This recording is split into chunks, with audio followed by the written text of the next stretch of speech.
একদিন সাহাবী আবু দারদা রাদিয়াল্লাহু তাআলা আনহু-এর ঘরে আগুন লেগে গেল। কয়েকজন লোক তাকে আগুন লাগার খবর দিতে এদিক সেদিক দৌড়াতে লাগলেন। খুঁজতে খুঁজতে তারা একটি মসজিদে এসে ঢুকলেন। তিনি তখন মসজিদের ভেতরেই বসে আছেন।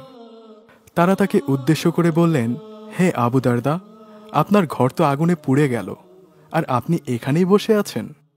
আবু দারদা রাদিয়াল্লাহু তাআলা আনহু তাদের দিকে তাকিয়ে খুব দৃঢ়তার সাথে বললেন, আল্লাহর কসম, আমার ঘর পুড়ে যায়নি। তারা আবারও তাকে বললেন, আপনার ঘর আগুনে পুড়ে গেছে, আপনি খোঁজ নিয়ে দেখুন, আমরা পুরো এলাকায় আগুন দেখে এসেছি।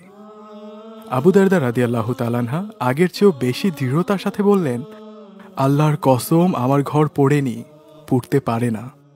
আবু দারদা রাদিয়াল্লাহু তাআলা আনহুর এসব কথা শুনে লোকেরা কিছুটা বিরক্ত হয়ে তাকে মসজিদে রেখেই বের হয়ে আগুনে বিধ্বস্ত সেই অঞ্চলের দিকে ফিরে গেলেন। কিন্তু সেখানে গিয়ে তারা অবাক। পুরো অঞ্চলের বাড়িঘর আগুনে পুড়ে ছাই হয়ে গেছে, কিন্তু কিভাবে যেন শুধু আবু দারদা রাদিয়াল্লাহু তাআলা আনহু-এর ঘরটি ছাড়া। অবাক নয়নে তারা একে অন্যের দিকে চেয়ে রইলেন। এরপর আবার ফিরে এলেন মসজিদে আবু দারদা রাদিয়াল্লাহু তাআলা আনহু-এর কাছে। এসে জিজ্ঞেস করলেন, হে আবু দারদা, সত্যি আপনার ঘর পোড়েনি? কিন্তু কিভাবে আপনি এত নিশ্চিত হয়ে বলতে পারলেন যে আপনার ঘর আগুনে পোড়েনি?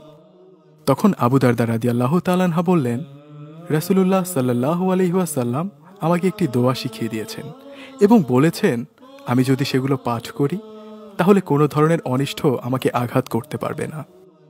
তারা জিজ্ঞেস করলেন, সেই দোয়া কি, আমাদেরকেও বলুন। তখন তিনি রাসূলুল্লাহ সাল্লাল্লাহু আলাইহি ওয়াসাল্লামের শেখানো সেই দোয়াটি বললেন, আল্লাহুম্মা ইন্নী আউযু বিকা মিনাল হাম্মি ওয়াল হুজনি ওয়াল আজমি ওয়াল কাসলি ওয়াল বুখলি ওয়াল জুবনি ওয়া গালাবাতিদ দাইনে ওয়া কাহরির রিজাল।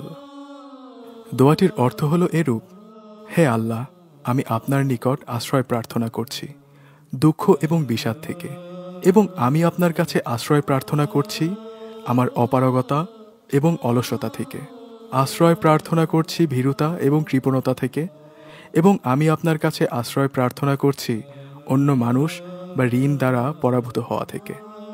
দোয়াটি তাদের শুনিয়ে আবু দারদা বললেন, সুতরাং আমি এই দোয়াই করি, আমি জানি এটা করলে আল্লাহ তাআলা আমাকে সব মুসিবত থেকে বাঁচাবেন। এই দোয়াটির ব্যাপারে আবু উমামা রাদিয়াল্লাহু তাআলা আনহু বলেন, আমি মসজিদে মুখ ভার করে বসেছিলাম। তখন রাসূলুল্লাহ সাল্লাল্লাহু আলাইহি ওয়াসাল্লাম আমাকে জিজ্ঞেস করলেন, কি সমস্যা আবু উমামা?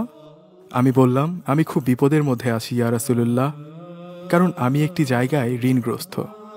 তখন রাসূলুল্লাহ সাল্লাল্লাহু আলাইহি ওয়াসাল্লাম আমাকে বললেন, তুমি এইভাবে দোয়া করো, বলে তিনি আমাকে উল্লেখিত দোয়াটি শিখিয়ে দিলেন।